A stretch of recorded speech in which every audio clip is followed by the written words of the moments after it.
eu confesso para você, Paulo, que eu celebrei. Celebrou. Eu celebrei porque eu via uma oportunidade do Flávio assumir esse papel que a gente viu que aconteceu, seja com o Cast no Chile, que era chamado do Bolsonaro do Chile, seja com a Fujimori no Peru e seja com o Abelardo na Colômbia, que eu quero entrar nesses exemplos, né? Porque são exemplos que você... E do Milei na Argentina também. Não, o Milei é ao concurso. Mas eu quero entrar em cada um desses exemplos, porque você é uma referência para mim, conhece bastante a América Latina, serviu inclusive em vários desses lugares, conhece bastante essa região, várias vezes eu me informo com você sobre esse assunto. Mas o Eduardo Bolsonaro estava me contando que ele conheceu o Cast no Chile num CPEC, ou seja, o Cast é um CPECer, né? E conheceu o Cast no Chile como o sujeito que elogiava o legado do Pinochet. Assumia a posição. Assumia a posição. Então, algo que a imprensa, meu Deus do céu, é o Bolsonaro falando do regime militar, só que, convenhamos, que o regime do Pinochet é um pouco mais controverso, digamos assim, né? Inclusive com voos de helicóptero muito turísticos. Mas na economia, pelo menos, há um consenso mundial de que, apesar disso... Mas o que eu quero dizer é, o que a população... Não, digo isso porque a população do Chile valoriza até hoje isso. Exato. Mas assim como a população brasileira defendia o regime militar. E por isso foi para a porta dos quartéis. Mas quem teve coragem de defender o regime militar no Brasil? Só Jair Bolsonaro. No Chile, quem teve coragem? O Caixa. Então, no Chile, ganha a eleição o candidato, que a gente até brincou, não era nem mais extrema direita do Chile. Não, o Kaiser era o Milei do Chile e o Cássio era o Bolsonaro do Chile. Exato, Cássio era o Bolsonaro do Chile. Então, esse cara que é o Bolsonaro do Chile, com um discurso assumidamente de direita, sendo uma pessoa de direita, vai lá e ganha a eleição. Eu queria que você falasse um pouco mais sobre esse caso. Você estava falando do Chile. Eu queria que você falasse um pouco mais sobre cada um dos casos. Porque o que a gente observa? A Keiko Fujimori, ela agora estamos indo para o Peru. Sim, eu vou pegar e vou comparar com o Chile. A Keiko Fujimori, ela participou de 4 eleições e foi ao segundo turno em 3 e perdia sempre no final por uma rejeição que havia na sociedade. Nesse ano, ela assumiu o papel de filha do Alberto Fujimori. Mas então o que você está dizendo é, essas 3 eleições que ela perdeu, ela se posicionava como mais moderada. Tentava se colocar ali, tentando uma aproximação com o centro, inclusive. E você olha que nessa eleição, agora, no primeiro turno, se você olhar a comunidade peruana aqui nos Estados Unidos, se você olhar o resultado, o prefeito da capital de Lima ganhou da Keiko Fujimori assim, disparado. Sim. Tipo, quase 80% dos votos da comunidade peruana aqui nos Estados Unidos foi para o prefeito de Lima. Agora, chegou no segundo turno, todo mundo foi para Keiko Fujimori, ela acabou vencendo. Inclusive, se você acompanha o cômputo, quando chegaram os votos do exterior, ela disparou. Ela estava ali pertinho e estava até perdendo. Agora, essa maturidade da sociedade peruana aconteceu pelo sofrimento, Paulo. Foram 8 presidentes em 9 anos. Uma instabilidade política. E você sabe que o Brasil é visto no Peru, não somente por ter mandado lá o avião da Força Aérea para resgatar a Nadine Heredia, condenada por corrupção, esposa do Ollanta Humala lá. Não somente por isso, mas porque eles tiveram 4 presidentes condenados por corrupção por culpa da Odebrecht. Sabe por que você tem 4 presidentes? Um se suicida. Sim. Depois de condenado. Então, a imagem que o Peru tem do Brasil é que é a fonte... Sorte, né? Pois é, mas você imagina você olhar um país da dimensão do Brasil e dizer, ali é a fonte de corrupção. Eles interferiram no nosso país e desestabilizaram a política com o fruto da corrupção do Foro de São Paulo. Porque a Odebrecht não foi lá à toa. Sim. Havia uma organização criminosa por trás. É verdade. Isso a gente sabe da Lava Jato. Quando você vai para o Chile, é interessante que lá no primeiro turno houve a tentativa, porque no Chile aconteceu a mesma coisa que no Brasil. A esquerda se juntou em uma candidata, na verdade, que era uma candidata. No Peru, aconteceu a mesma coisa. E na Colômbia, principalmente, a mesma coisa. Certo. Toda a esquerda se juntou. Mas tinha um monte de candidato da direita. E é interessante isso, porque a direita não consegue se juntar no primeiro turno. Por quê? E isso tem uma explicação. Porque nós prezamos pela verdade. E é muito interessante como cada um defende a sua parcela da verdade. Os libertários, os minarquistas, já os mais conservadores, cada um tem uma visão e defende a sua visão. A esquerda desenvolveu uma capacidade de, pela busca do poder, eles abrem mão até das suas verdades.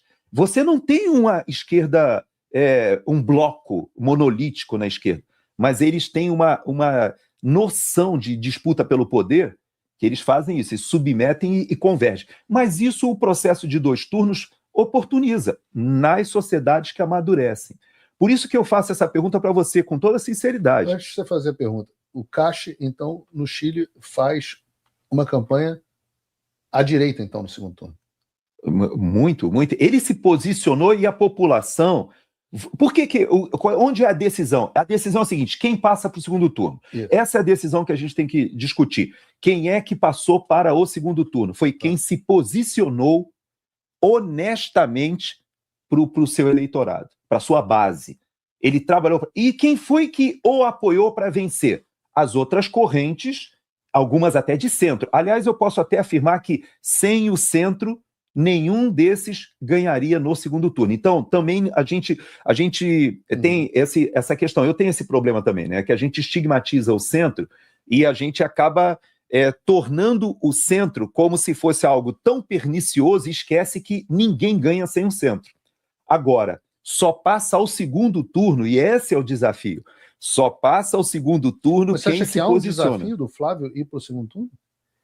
Para mim, não há menor dúvida de que ele hoje pelo legado do Bolsonaro. E aí eu tenho que admitir isso, eu tenho um pouco de vergonha. Então aí você concordaria com a estratégia, fazendo aqui uma discussão justa, então você concordaria com a estratégia do Flávio. Porque a estratégia do Flávio é: eu já estou no segundo turno, não importa o que eu faço. E eu preciso do eleitor do centro. Isso é verdade em termos, porque a única diferença que eu tenho dessa opinião do Flávio é que eu acho que o centro tem que correr atrás do Flávio, e não o Flávio correr atrás do centro. Essa é a minha grande diferença. O que me leva ao seguinte ponto: qual é o ativo para o centro? O centro, ele é fisiológico, ele não vota por ideologia, ele vai atrás de quem tem chance de ganhar o poder. Exato. Então, por isso que eu digo que o centro... Mas você está falando do centro político ou do eleitor de centro? Não, o centro político.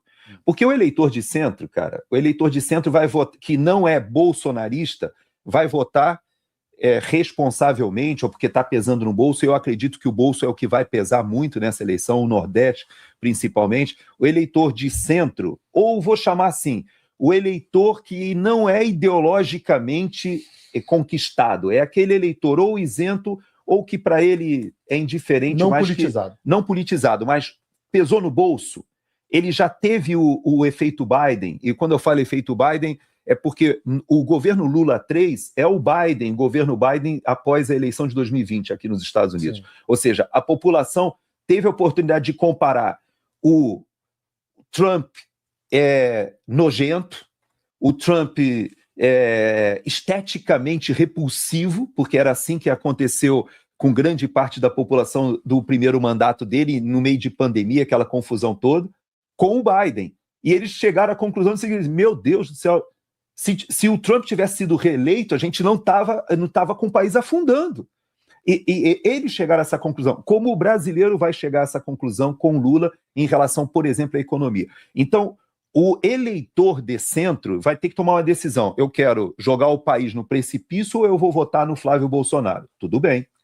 Só que esse é o eleitor de centro. Agora, o político de centro, que são os donos dos partidos, esses no segundo turno, e pior ainda, no primeiro turno é que eles elegem os deputados. Então, essa migração não vai acontecer no segundo turno, ela vai acontecer ainda no primeiro turno, mesmo sem nenhum tipo de coligação, porque se o Flávio avança e eles acham inexorável que ele possa vencer, você vai perceber o seguinte: deputado, que é o que dá o fundo eleitoral, que são os deputados, o cara vai subir no palanque de quem? O cara vai vestir a camisa de quem? E essa é que é a necessidade da gente ter esse posicionamento muito mais firme do Flávio agora, porque eles têm que correr atrás do Flávio para serem eleitos. E não o Flávio correr atrás do centro para conseguir ganhar o segundo turno. Porque é natural essa convergência no segundo turno por uma questão até de responsabilidade, ou até de pesar no bolso. Então, a minha divergência é mais nesse sentido, que eu até torço para que o Flávio agora, com mais liberdade, já que ele não precisa ir atrás dessa coligação nacional, ele possa se posicionar como de maneira mais contundente. Né? Já que você está dizendo é o seguinte, já que ruíram essas alianças com União, Federação... Nacionais, né? Alianças nacionais. Federação, até com o próprio Republicanos parece estar... não sei se vai avançar ou não. Se vai avançar ou não. Isso deixa o Flávio à vontade para fazer uma chapa puro sangue,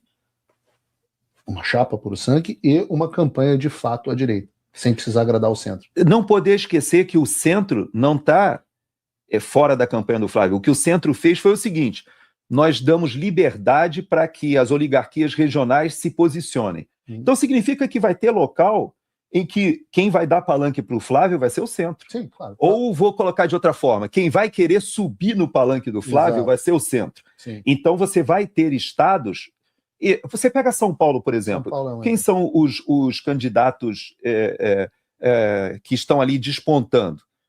O governador é do Republicanos, mas o senador que está sendo apoiado, o Derrite, que era o secretário de Segurança, é do Partido Progressista, do PP. Se você olhar o Rio Grande do Sul, o vice-governador da chapa é do Progressistas, o Novo, que entra na chapa, que dá o segundo nome do Senado, o suplente, primeiro suplente do Van Hatten é do Progressistas. Então você vê que o Centrão ele vai se acomodando nesses locais. O suplente do Van Hatten é do Progressista? Aliás, o Progressistas, o antigo PP no Rio Grande do Sul, é o partido mais à direita, mais conservador que existe no Rio Grande do Sul. Tem nada a ver com Ciro Nogueira. Nada a ver com Ciro. Que, aliás, o Van Hatten veio do PP, veio do Partido Progressista. Foi o primeiro partido por onde ele entrou, porque no Rio Grande do Sul, quem conhece o Rio Grande do Sul, o pessoal é raiz, conservador. Não. E é do PP. Entendi. O conservador do Rio Grande do Sul é conservador, né? Porque o Rio Grande do Sul tem eleito governo... Não, eu estou falando o pessoal conservador. Se você olhar o Partido Progressista, o PP no Rio Grande do Sul, tem nada a ver com aquele PP do Nordeste, do Piauí, ali do Ciro Nogueira. Nada a ver. Interessante. Então, você vai ter realidade. Um abraço aí para o Marcel Van Hatten, inclusive, que a gente gosta muito. É um cara que... Aliás, se você não vai votar no Marcel Van Hatten, eu dei esse negócio de briguinha com o Novo, não sei o quê. Como alguém pode... Desembargador Sebastião, cara, o Borgo lá da Auriverde, cara. A própria Marina, a Marina Helena em São Paulo, essa menina é Esponsa no Rio. Carol Esponsa. Tem um monte de gente sensacional ali. Então, que a gente nosso querido Girão. Amigo nosso, né, pessoal. Então, tem muita gente boa no Novo, eu não tenho essa e tem gente boa até no PSDB. Tem gente boa... Tem gente boa até na Globo. Até no Globo. Você imagina.